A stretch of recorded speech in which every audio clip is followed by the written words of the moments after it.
watching Nens TV. How's it going, guys? It's your boy EMOB. You already know we're back with another video breaking down the game and how it's played. We finally got a name for it. Today I brought out my homie Tresor. Yo, what's going on, fam? I don't know if I said it right this time, bro. Hey, bro. I said it right this time, you bro. got it right, bro. It's Tresor. It's treasure. I'm just playing. Oh, with okay, you, bro. cool. Okay, so we're out here at Evolution Studios. I don't know if I got that right. My homie in the back, help me out, bro. Elevation Studios. Yo, shout out Elevation Studios. Yeah, shout out to Elevation shout Studios. out Elevation for giving us our set, cause like I had to come all the way to Newcastle to meet this guy. Yeah, bro. And this guy took me out of the Nenen Studios. Now I'm Thank you, bro. Appreciate it. Bro. So straight into it, breaking down the game and how it's played with my homie here. Awesome. So, bro, I want to start from the beginning, man. Tell us about you, your name, your brand, how the journey all started, man. Well, my name is Richard Tresor Lumley, half Zambian, half British. It's been interesting. I'm born in '96. I'm 23 years old. Yeah. This ship started a long time ago. Like, this ship sailed long ago. It started with the homies. Like, the homies just had ideas and like, let's freestyle. Mm-hmm. And then all the homies was like killing it all the time, killing it. So, it started like almost like a for fun thing, but we sort of took it seriously because we was always competing with each other. Yeah. Always competing with each other. So that's how that was. And then at one point, people really started to take it seriously. Yeah. Some of the homies were dancing and making money, and like their art was really taking them places, places that we couldn't believe. I was like, yo, those are the homies dancing on the stage. Shout out Team Prodigy for that. Yeah. Back in them days. The team. Back in them days. Yeah. Back in them days. So yeah, man. We took it more seriously because we got to see other people taking their art seriously and putting their heart into it, rather than just it's a hobby thing.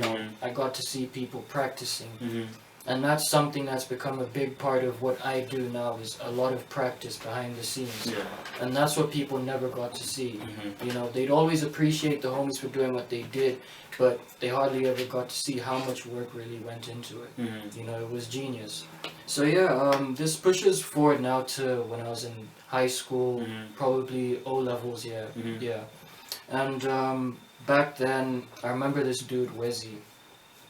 He was one of the first to tell me, like, yo, you're good at writing poetry, because I studied literature and I'd write poetry, because in some of the tests I'll be like, hey, you've got to write your own freaking poems. So I became quite good at that, and I had a diary that I would write into practice. And in that diary I had so many different things, ideas, coming from so many places, that this dude said, you know what, you're always writing in that book. Let me see what's in it. He was a rapper at the time. I don't know what he do now. But yeah. And he was like, yo, you're onto something. You should actually try writing rap. Yeah. And I thought about it. And I was like, not really me at the time. Yeah. I wasn't, this type of person now. Yeah. But later on, I got told the same thing by my friends. I was with Fungai, Wello, and BJ. And they came and told me, like, yo, try writing, you know what I mean? Try spitting what you write, you know what I mean? That came about, and I started trying. Yeah. But freestyling was really my stronghold at the time. Riddens and spitting riddens was so difficult. Yeah. But I grew more into it because I saw some of the homies were getting into it, and it was inspiring, you know what I mean? To see people growing and becoming better and better. It made me feel like at all times I felt like I needed to get better and better to catch up to the homies. Never mind like competing with other people in music and all that. It was just like, yo, the homies are, they're coming hard. Yeah. So it was like, like a competition. You know what I mean? It was a silent competition, especially between me and my best friend. Like, it was a silent competition, and we never really got down to talking about it. We never really do. But it's been a great run, a great ride. And it's allowed us to really evolve and change and become better at whatever we do, because we have this to look back on and think, we did this with that, we decided to do it better every single time. So if I apply this to this and that, it'll work out. Now, like, my best friend's now making beats. That's crazy. He's making beats that, like, we're making really amazing music to his beats. Shout out Willow for that. Yeah, shout out You to know, Willow, man. That is what it is, and you know, it's something that I think is really gonna shape how we move forward and how we turn this into something that's not just what people think it is, but what it's really supposed to be. If you're looking at it from a business standpoint, for example, you know, having everything in order, you know, making sure everybody finally has a proper salary base, you know, nobody has to ask no questions, you know, you just do your job, you know, end of story, and you do it well, and you help others, you know, grow into it and learn more about it, because I feel like there's a lot of knowledge lacking in this sector, which is really, you know, I wouldn't say it's a bad thing. It allows the opportunity for people who take it seriously to really turn it into what it should be. Okay. You know what I mean? You're really going in. Yeah, bro. You're really going in. Like, Yeah, bro. you're trying to take my job away. Nah, bro. Nah, clean, bro. Nah, bless. I like that. Like, everything you said, it's all well rounded, and it does make sense. So, like, how long have you been at it? Like, At this point, almost 10 years. almost 10 years. Yeah. You know, in my last interview, I was telling my homie, like, your 10 years is like legendary level. So I'm gonna ask you the same thing. Do you feel like a legend? I feel like I don't feel like I'm a part of the new wave because of when I started. Yeah. But like I do feel sort of a part of it because I'm connected to a lot of the people in the new wave that consider themselves a part of the new wave. Don't you think the new wave is determined by your peer group, like your age group, We're like the type ones, of people who listen to your music? We're the ones who started sort of a new, let's say, A new attack, not even yeah. a new sound, but a new attack on the music industry to take it where it needs to go. Yeah. And then people started seeing more and more of us getting involved with it. A lot of us fell off. You know, that has to be mentioned. A lot of us fell off because we didn't take it seriously. Yeah. But a lot of us, you know, stuck with it and got other people involved and inspired. And, you know, the younger ones who were, let's say when we were 18, were maybe 13, 14, you know, they was listening to our shit. And now, you know, they're like, yo, I can do this as well, you know? And they're inspired by that. Like, I was inspired at one point when I was younger. I listened to the likes of the street bangers. Yeah. You know, even, what's his name? Critic. Yeah. I listened to their music and I was like, yo, this can't be from here. Yeah.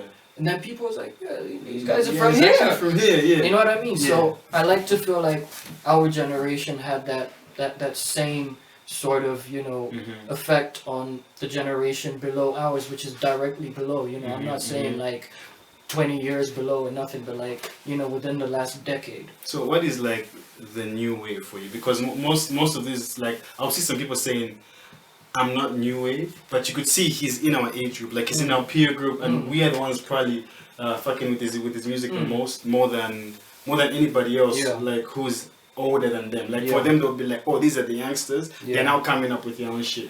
But for us, it would be like, okay, we are the new wave. Then you'd say, no, I'm not really new wave because I've been doing it for a long time. How I'll put it is exactly that. Yeah. You know, I've been doing this for a certain amount of time. Yeah. That it allows me to say I'm not a part of the new wave because the new wave started maybe 4 years ago at the most. I was doing this before that. Yeah. You know what I mean? Before there were ever any waves, you know, before anyone was really doing any numbers. Yeah. And now everything's changed. Yeah. And you know, I gotta give a big shout out to the kids because they've really pushed it. Yeah. You know, they've really come with a fresh agenda. And they smart. Yeah. They smart, you know, that's something a lot of people fail to be in music. And that's intelligent. And these kids, they got it, bro. Yeah. They're smart, you know. You gotta look at, you know, the Fake, for example. They're part of the new wave and they're one of the leading acts. Yeah. Which is great. You know? But don't you think the Fake would argue and say we've also been doing this for a long time? They have been doing it for a long time, but have considered themselves I part of the new wave. I think you guys need to accept that you're a new wave, man. I don't know why you guys are just like, you're on a different tip. But anyway, whatever. Man. I mean, that's just my opinion. Whatever it is what it is. I'm underground. Yeah. I'm straight from the underground. That's the thing. Okay, I'm from the underground. Let me just rush quickly to your social media, man. Yeah. Some interesting things I say. I see Frank Casio. I see Gemini Major. And this guy, I don't know who this guy is. DJ Double D. DJ Double D, yeah, like I've seen him on TV a lot. Yeah, these were some wild times in South Africa. Tell me about Cape Town. Man. Well, this was during a time when I first got a deal and it was a deal that didn't exactly work out. Yeah. But it was a great experience. It started off with a Tory Grove. Yeah. I went out there Yeah. to do some videos, do some music, and record some new music with Yeah. some of the artists from there and connect with people. And halfway into that, things went south. You know, I don't want to really throw anybody under the bus, so I'll just say things went south. But man, yeah, okay. But yeah, basically after that, I was a free agent, and I got to connect with my cousin who was a photographer. And at the time, I was staying at a flat with my producer there, Chris B. And we went out with my cousin. He had a shoot. He used to get booked by stars often. Dude called the Great Twan. Look him up on Instagram. You know. Yeah. And we went out, and there was a bunch of stars one night. And it wasn't one of the busiest nights at the club, so we got very close and personal with them, and we got to party with them, you know, have fun with them. And you know, he was taking his shots, but at the same time he was chilling like the rest of us. So you know, do your job, have some fun at the same time. It was cool, you know. For me, it was crazy because I was like, yo, these are the stars I see on TV. I remember that conversation we once had in the car about Ricky Ray. I think maybe you can also share that experience. Yeah, man. I got to meet Ricky one of the other nights in the club during New Year's Eve and New Year's. Thanks to Frank Casino, by the way. We went to pick up Frankie at the hotel and his management team, and we went to the club. We ran out, had some fun, smoked a J. You know, we had a good time.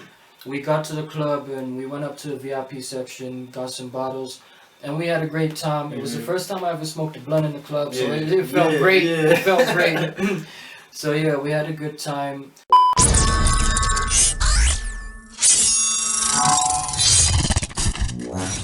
You are watching Nens TV.